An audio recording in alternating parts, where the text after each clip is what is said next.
Today we're going to look at The New Silk Roads by Peter Frankopan, The Present and Future of the World. What's in it for you? Is the sun setting on the west? Savvy historians now know that the world of today wasn't just shaped by the Western world of yesterday. In fact, the Eastern world, particularly those countries situated along the Silk Roads, that is, the ancient trading routes running through China and Central Asia, were also hugely significant in shaping the modern world. But that's ancient history. What about now? What role is the East playing in international affairs today? Join us as we discover how Eastern nations are shifting the planet's center of economic gravity with huge consequences for people all across the world. In a changing economic reality, we learn about the new alliances being forged, the political backlash, and the implication of the East's rise to global dominance. We'll journey along the ancient Silk Roads, getting a contemporary picture of how these old trade routes are being revitalized and how they might challenge the Western status quo in the very near future. Furthermore, we look at the impact of the East's rise on some of America and Europe's best loved brands and institutions. It's going to be an exciting ride. In the following few minutes, we'll discover why China is making new friends in Europe, how the ancient Silk Roads are making a modern comeback, and what impact Western politics is having on China's rise. Idea number one: newly wealthy Easterners are buying up Western trophies and shaking up the travel industry. In past centuries, wealthy Englishmen would flock to places like Rome and Venice as part of an extravagant travel tradition known as the Grand Tour. While abroad, they often snapped up expensive pieces of local culture to bring back to England. Precious objects such as sculptures, paintings, and exquisite furniture were bought and shipped back home. But how could they afford such trophies? Simply because military and commercial accomplishments had transformed England into a vastly wealthy worldwide superpower. But at the dawn of the 21st century, everything has changed. The world's center of economic power is shifting from the west to the east. Consequently, international trophy hunting still goes on, but the people indulging it are no longer English. Instead, they are wealthy citizens of countries such as China and Russia. Significantly, the modern day trophies, the new non Western elite covet, are the Football World Cup tournament, which has been snapped up in recent years by Qatar and Russia, the Winter Olympics, which was also held in Sochi, Russia in 2014, as well as magnificent Western art galleries.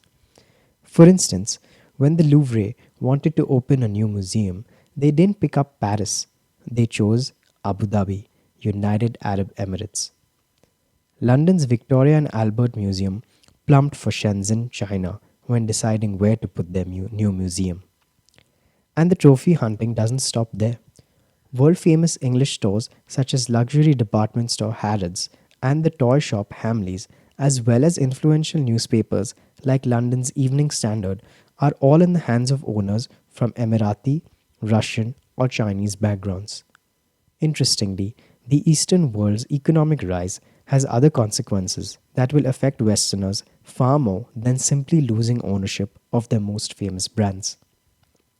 For instance, over the last 30 years, there has been a five-fold increase in Chinese tourists spending abroad.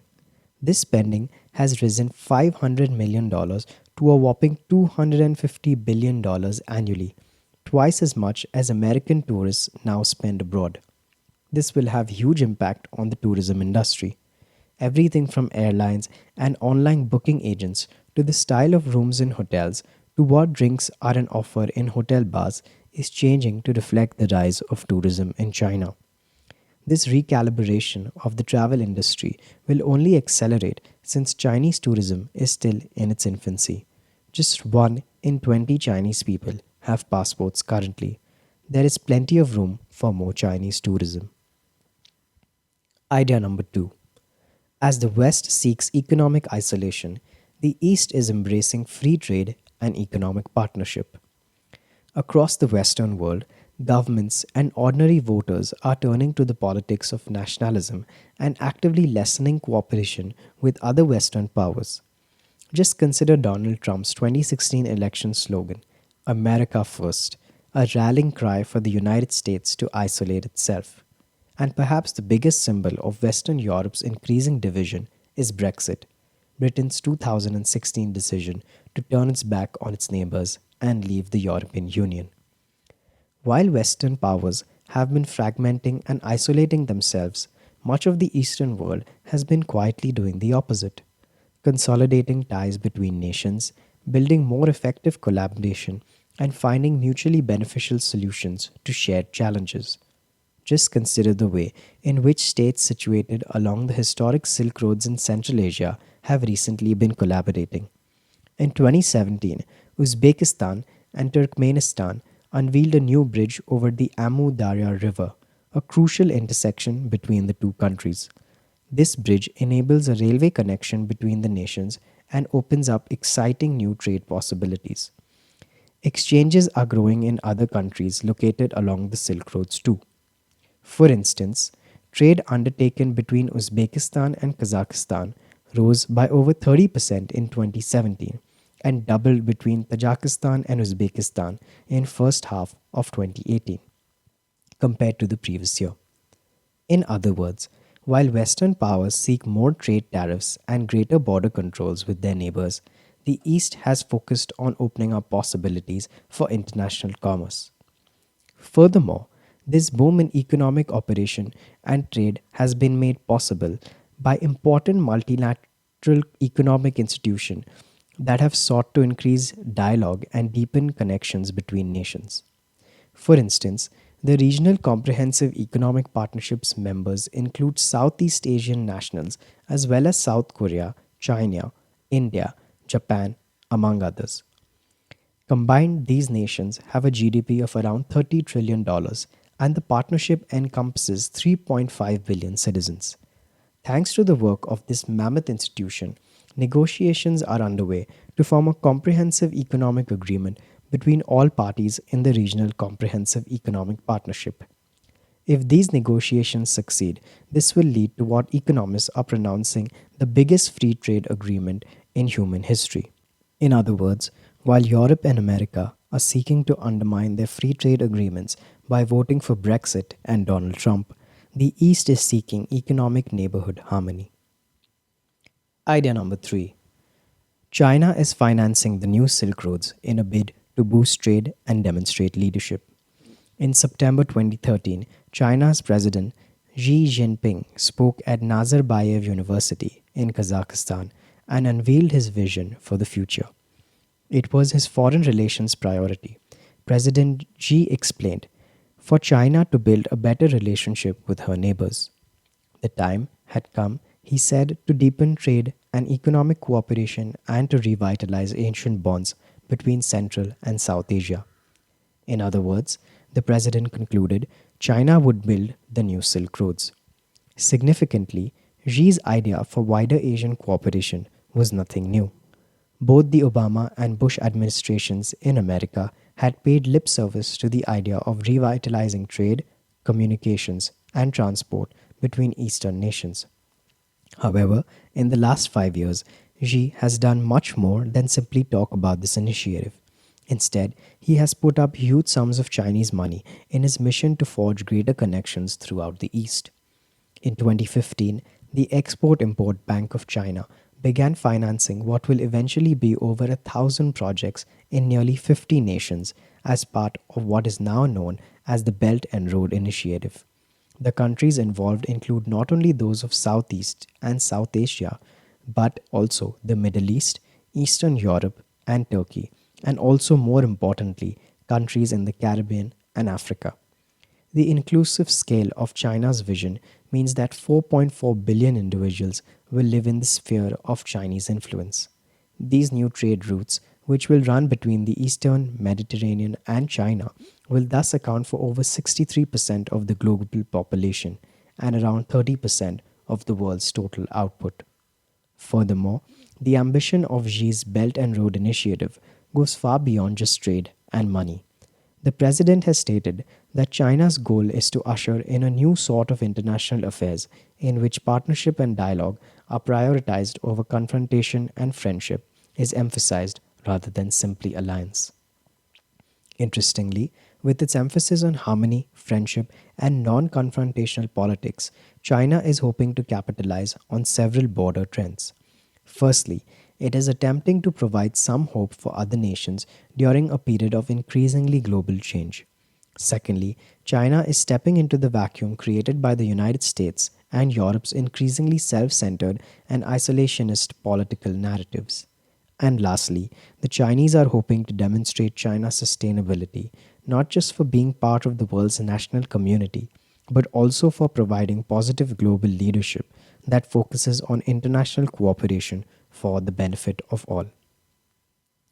The people of various countries along the ancient Silk Roads have jointly written a chapter of friendship that has been passed on to this very day, says President Xi Jinping of China. Idea number 4. Disturbed by increasing foreign ownership of American brands, Americans are blaming China. In almost every aspect, the world is a better place today than it is in the past.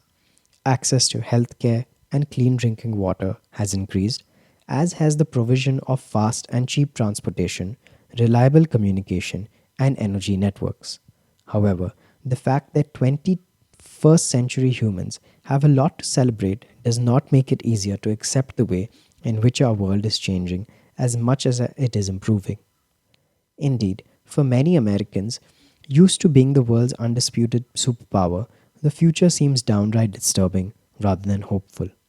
Significantly, American society is disturbed by the takeover of many of its iconic firms, such as General Electric's appliance business, by foreign business owners.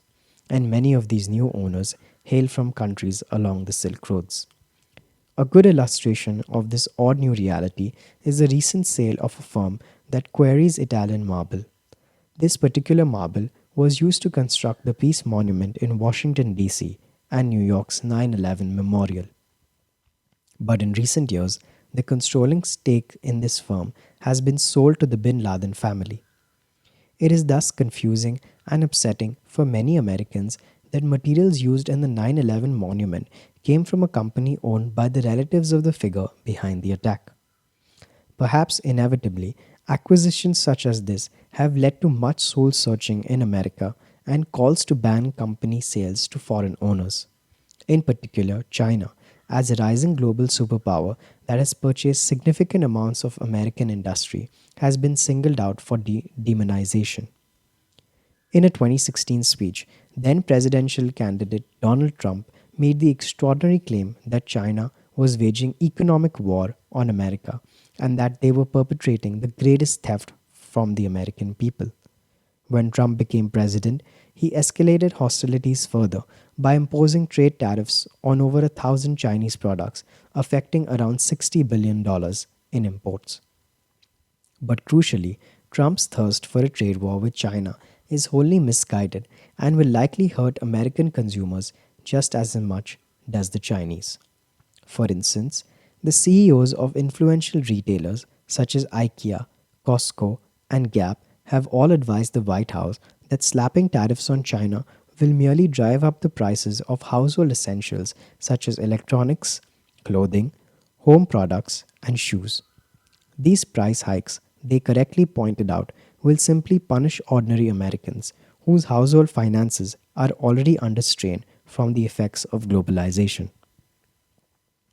A policy has taken root that says that the best way to manage China is to put pressure on its economy. Idea number 5. Regional conflict in the Middle East is complicating America's future weapon deals.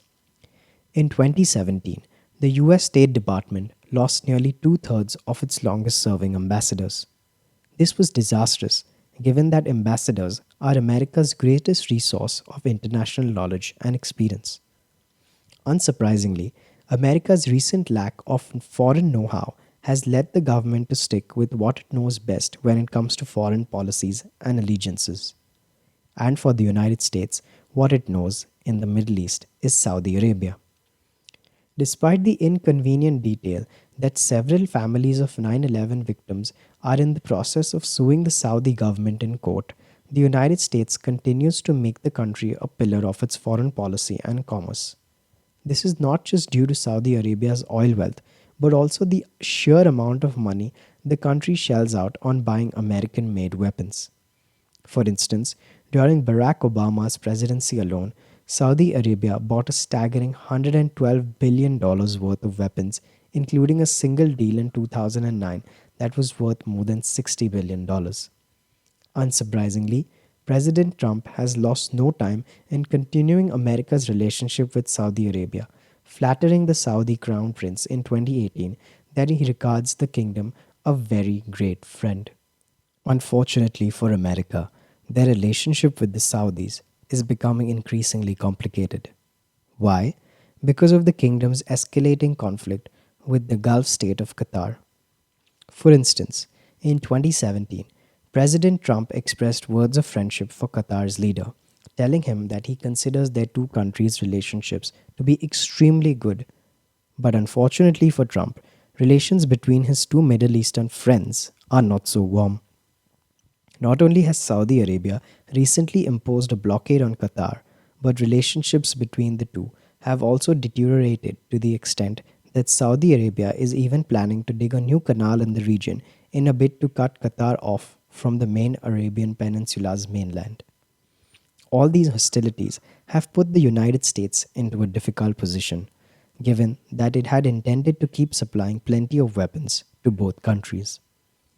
Given the escalating situation between Qatar and Saudi Arabia, people throughout the Middle East are listening closely to Trump's announcements to predict on whose side America will eventually come down. Idea number 6. Europe's disharmony allows China to make new friends and influence the European Union. In recent years, the European narrative has been one of separation, regaining national control, and putting up barriers. Brexit is the most obvious example of this friction, but the rise of anti EU parties in Hungary, Poland, and other European nations, as well as vocal independence movements in Catalonia and Scotland, also attest to a growing threat to European solidarity. In the wake of European disharmony, China has seen an opportunity to further its own interests. Many commentators have been surprised by Europe's failure to reprimand or sanction China for its creation of human made islands in the South China Sea that could potentially be used as military bases. Indeed, the president of the European Council, Donald Tusk, stated in 2016 that a tough stance would be taken in regard to China's actions. The fact that this robust rebuke never materialized is thanks to China's canny approach to European discord. Specifically, the country used its connections with increasingly Eurosceptic EU members such as Croatia, Greece, and Hungary to ensure that the European Union was not able to agree on firm action against them. China's success in watering down the European response to its action in the South China Sea is thanks to its continued strategy of cultivating new relationships across the world. While many European powers, such as Britain, are seeking to weaken their friendships with their neighbors, China is seeking to strengthen them. For instance, the 16 plus 1 initiative is a Beijing driven project providing a dynamic forum for conversation between China and no fewer than 11 member states of the European Union. These nations are drawn from both Eastern and Central Europe, including Bulgaria, Poland, and the Baltic states. Importantly, these European states are receptive to the Chinese hand of friendship not only because of the future financial investments that China might make in their countries, but also because they are feeling increasingly overlooked by Western Europe. For instance, Georgy Ivanov, the leader of former Yugoslav Republic of Macedonia, a Balkan state that is part of the 16 plus 1 initiative, has accused Europe's leaders of failing to make the Balkan states EU members despite its promise to do so. This neglect of Eastern Europe, he went on, has compelled powers such as China and Russia to step into the regional development role that should have been fulfilled by the European Union. China currently seems to be the only country in the world with any sort of genuinely global geostrategic concept. End quote. By Sigmar Gabriel, German Foreign Minister. Final summary. The key message in this book is across the modern world, the rise of the East is being felt. From the increasing foreign ownership of iconic Western brands to China's mammoth investment across the Eastern world, the writing is on the wall. The West's era of unrivaled global dominance is over. Furthermore, this decline is being hastened by isolationist Western politics, as well as Europe and America's failure to provide global leadership. This is the end. Thank you.